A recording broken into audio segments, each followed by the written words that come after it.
کائنات کی تعریف اکثر وجود کے مجموعے کے طور پر کی جاتی ہے، یعنی ہر وہ چیز جو موجود تھی، یا ہر وہ چیز جو موجود ہے، یا ہر وہ چیز جو موجود رہے گی، وہ سب کائنات کہلاتی ہے۔ چھوٹے سے چھوٹے ذرے سے لے کر بڑی سے بڑی چیز جس میں ہمارے planet, stars, galaxies, super galaxies, cluster اور سپر کلسٹر شامل ہیں، یہ سب چیزیں مل کر کائنات یعنی یونیورس بناتی ہیں۔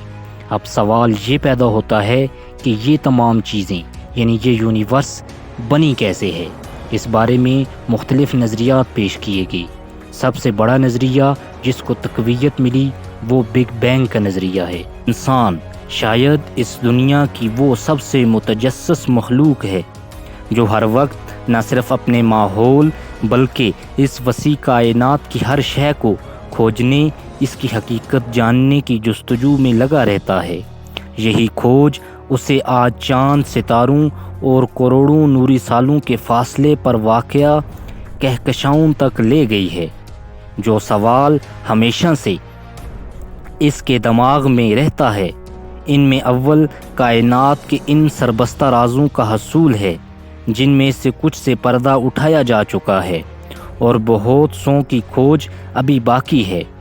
ہزاروں سال سے جاری سائنسی تحقیق، سوال و جواب اور دریافتوں کا سلسلہ اپنی جگہ، مگر آج سے تقریباً 400 سال پہلے یورپ میں جو سائنسی انقلاب برپا ہوا، اس کی وجہ سے ہزاروں سال پرانے نظریے اور مفروضے غلط قرار پائے۔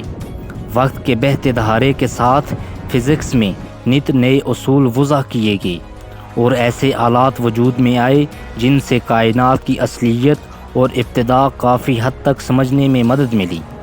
انسان آج بھی نت نئے طریقوں سے اس کوشش میں ہے کہ کائنات کی ایک جامع اور واضح تصویر عیاں ہو جائے۔ بگ بینگ کا نام تو آپ نے سنا ہوگا اور ہو سکتا ہے اس حوالے سے تھوڑا بہت آپ نے پڑھا بھی ہو اور سنا بھی ہو۔ چلیے آج ہم آپ کے سامنے اس کی واضح تصویر کھینچتے ہیں۔ بگ بینگ انگریزی زبان کا لفظ ہے جس کے معنی بڑے دھماکے کے ہیں۔ بگ بینگ دراصل وہ دھماکہ ہے جس سے ہماری یہ کائنات وجود میں آئی۔ اس نظریے کے مطابق کائنات کے وجود میں آنے سے پہلے تمام مادہ ایک سوئی کے 1000ویں حصے کے برابر نہایت کم جگہ میں قید تھا۔ اگر مادے میں بہت زیادہ توانائی ہو، دنیا کے کسی بھی ذریعے سے حاصل کردہ توانائی سے زیادہ، تو کشش ثقل یعنی گریوٹی چیزوں کو اپنی جانب کھینچنے کی بجائے ایک دوسرے سے دور دھکیلنے والی قوت بن جاتی ہے۔ چنانچہ سائنس کے مطابق یہی بگ بینگ کا وہ نقطۂ آغاز تھا جب تمام مادہ ایک دھماکے جیسی صورتحال کے بعد انتہائی تیزی سے ایک دوسرے سے دور ہونے لگا اور خلا میں پھیل گیا۔ اس وقت اس کی رفتار اس قدر زیادہ ہونے کی وجہ سے یہ کائنات تیزی سے پھیلنے لگی۔ آج اس بگ بینگ یعنی ہماری کائنات کے نقطۂ آغاز کو 13.8 ارب سال ہو چکے ہیں۔ آپ میں سے اکثر لوگ یہ سوچیں گے کہ بلا کائنات کی عمر کوئی کیسے بتا سکتا ہے؟ تو اس کا جواب ہمیں ہبل خلائی دوربین نے دیا ہے۔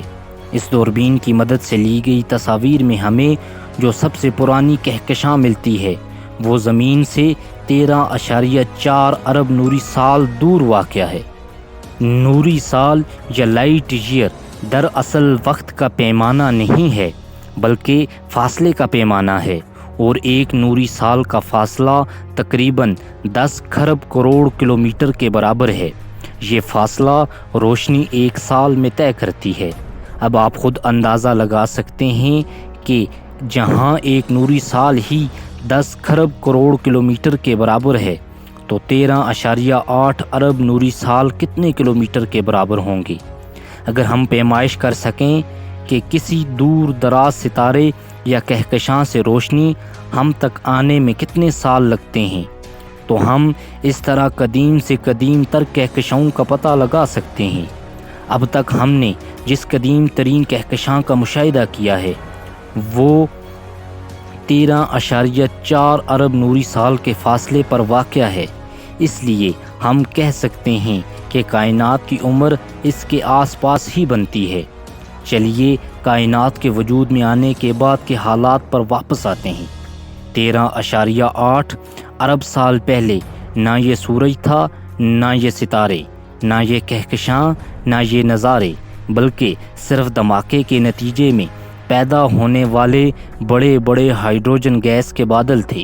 خلا میں موجود ان بادلوں کے جن حصوں میں ہائیڈروجن اور ہیلیم کی مقدار زیادہ تھی، ان حصوں میں گیسز سکڑنے لگیں اور سکڑتے سکڑتے کافی گرم اجسام کی شکل اختیار کر گئیں، جنہیں ہم ستارے کہتے ہیں۔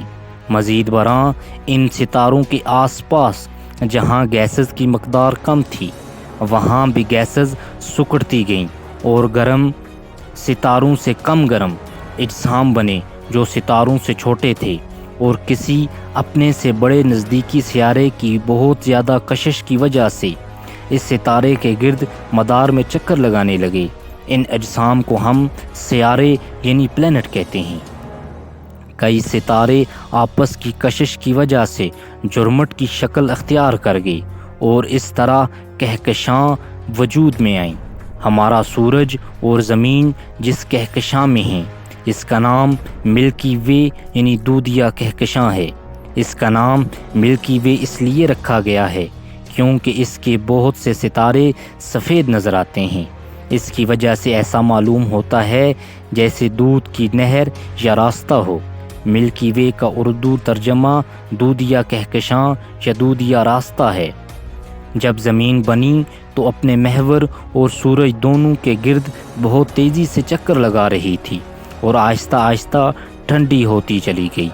زمین کے اپنی پیدائش کے وقت شکل بالکل ایسی تھی جیسے ہر جگہ آتش فشاں پھٹ رہے ہوں، لیکن جیسے ہی درجہ حرارت کم ہونے لگا تو زندگی بھی جنم لیتی گئی۔ تب نہ کوئی انسان تھا نہ جانور، یہاں تک کہ سب سے چھوٹے جاندار یعنی بیکٹیریا تک کا وجود نہ تھا، لیکن تب بھی زمین پر ان سب کو جنم دینے والے عناصر یعنی معدنیات موجود تھے۔ پھر کیمیائی ارتقاء کا آغاز ہوا، جن میں ان معدنیات کے چھوٹے خلیے ملے اور مالیکیولز بنے، اور پھر ان لاکھوں مالیکیولز کے ملنے سے ایسے خلیے وجود میں آئے جو خود سورج کی روشنی استعمال کر کے اپنی خوراک بنانے کے قابل تھے، اور ان میں سے ہر ایک کا ایک بنیادی اصول تھا کہ مرنے سے قبل ہر خلیہ 1 سے 2 ہو جاتا۔ اس طرح ان کی تعداد بڑھتی رہی۔ یہ بیکٹیریا ایسے جاندار تھے جنہیں زندہ رہنے کے لیے آکسیجن کی ضرورت نہیں تھی، البتہ یہ خود آکسیجن پیدا کرتے تھے۔ چونکہ ان کی تعداد کافی زیادہ تھی، اس لیے زمین پر فضا میں آکسیجن کی مقدار بڑھنا شروع ہو گئی۔ فضا میں آکسیجن کی مقدار جیسے جیسے زیادہ ہوتی چلی گئی، ویسے ویسے کیمیائی ارتقاء یعنی مادے سے خلیے بننے کا عمل تھمتا گیا۔ یہی وجہ ہے کہ آج کوئی جاندار بے جان چیزوں سے نہیں بنتا۔ ارتقاء گھنٹوں، دنوں یا سالوں پر محیط کوئی عمل نہیں ہے، بلکہ یہ ایسی طویل زنجیر ہے جس کی ایک ایک کڑی کے جڑنے میں صدیاں گزر جاتی ہیں۔ اب کیمیائی ارتقاء کے بعد حیاتیاتی ارتقاء یعنی چھوٹے جانداروں سے بڑے جانداروں کے بننے کا عمل شروع ہوا۔ بیکٹیریا سے شروع ہونے والا ارتقائی عمل بہت سے خلیوں پر مشتمل جانداروں کی تشکیل کا سبب بنا، جن میں سب سے پہلے مچھلیاں پیدا ہوئیں۔ ان کے بعد یعنی خشکی اور تری دونوں میں رہنے والے جاندار، جن میں مینڈک بھی شامل ہے، بنے۔ پھر یعنی رینگنے والے جانور، جن میں چھپکلیاں، مگرمچھ وغیرہ شامل ہیں۔ پھر پرندے، اور سب سے آخر میں ممالیہ جانور، بھیڑ، بکری، گائے اور انسان وغیرہ شامل ہیں، بتدریج وجود میں آتے گئے۔ ان بھرپور معلومات اور تیز تر ٹیکنالوجی کے ذرائع میسر ہونے کے باوجود آج بھی انسان کائنات کے سربستہ رازوں کی گتھیاں مکمل طور پر سلجھانے سے قاصر ہے، کیونکہ اس طویل ترین زنجیر کی کئی کڑیاں اب تک غائب ہیں۔ مگر تلاش اور جستجو کا سفر جاری ہے۔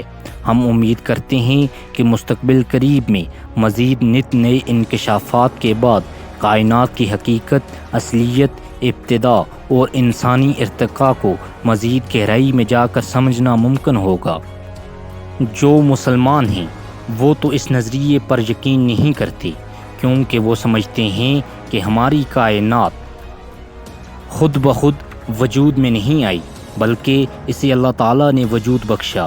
اس بارے میں ہم بات اپنے آنے والی اگلی ویڈیو میں کریں گے، بگ بینگ اور اسلام۔ تو دوستو، آج کی یہ ویڈیو آپ کو کیسی لگی؟ اگر ویڈیو پسند آئے تو ویڈیو کو لائک، شیئر اور چینل کو سبسکرائب کریں۔